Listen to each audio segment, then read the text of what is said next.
এক ঘন বনে বাস করত এক বিশাল বাঘ, তার নাম ছিল মহাপ্রতাপ। মহাপ্রতাপের দাপটে বনের সবাই কাঁপত। সেই বনে থাকত এক ধূর্ত শিয়াল, নাম তার চালাকরাজ। চালাকরাজ সব সময় বাঘ মামাকে তেল দিত আর নিজের স্বার্থসিদ্ধি করত। একদিন বাঘের কাছে পাখিরা বিচার চাইতে বাঘে গুহার কাছে এসে বাঘকে ডাকাডাকি করতে লাগল। ও মহারাজ, ও মহারাজ, মহারাজ বাড়িতে আছেন? বাঘ ভিতর থেকে আসতে লাগল আর বলতে থাকে, কে রে আমাকে এ অসময়ে ডাকাডাকি করে? ও টুনটুনি আর দোয়েল, দেখি তো কি মনে করে আমার কাছে। কি পাখিরা তোমরা এই সময়ে আমার দরজার সামনে, তোমাদের কোনো সমস্যা হয়েছে? হ্যাঁ মহারাজ, আপনার কাছে আমরা বিচার চাইতে আসছি। হ্যাঁ, তো বলো টুনটুনি পাখি, তোমাদের কি হয়েছে? মহারাজ, চালাকরাজ শিয়াল আমাদের গাছের সব ফল খেয়ে নিচ্ছে আর আমাদের ছানাদের ডিম চুরি করে নিয়ে যাচ্ছে। আমরা কোথায় যাব মহারাজ? বলো কি টুনটুনি? হ্যাঁ, এটা তো সাংঘাতিক ব্যাপার। তো এই তোলের কি সমস্যা? মহারাজ, শিয়াল আমাদের শান্তি মতন গান গাইতে দেয় না, সব সময় আমাদের ভয় দেখায়। সেই জন্য আপনার কাছে আসছি মহারাজ, আপনি একটা বিচার করে দেন মহারাজ। কি চালাকরাজ শিয়াল এত বড় সাহস, সে আমার নিয়ম ভঙ্গ করেছে, চলো আমাদের সাথে।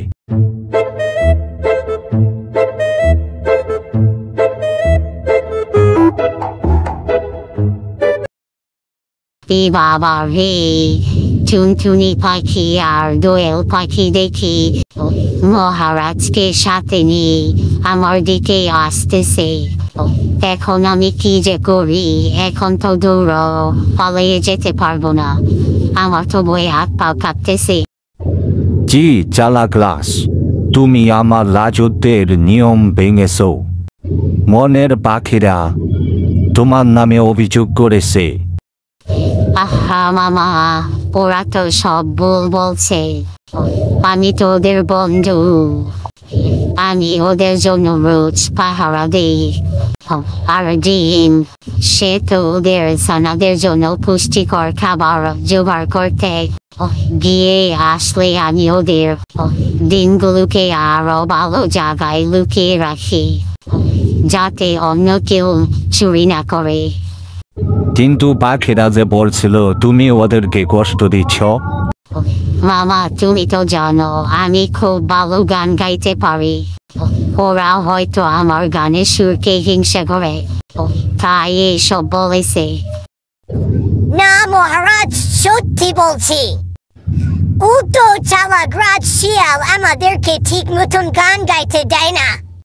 সে বলে আমাদের গানে নাকি সুর নাই, তার গানে নাকি সুর আছে, তাই এখন থেকে নাকি সে গান গাইবে।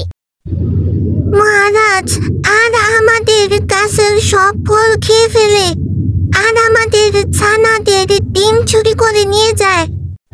সে বলে বনে যত ফল আছে সব তার, আর ডিম নাকি তার অনেক পছন্দের জিনিস।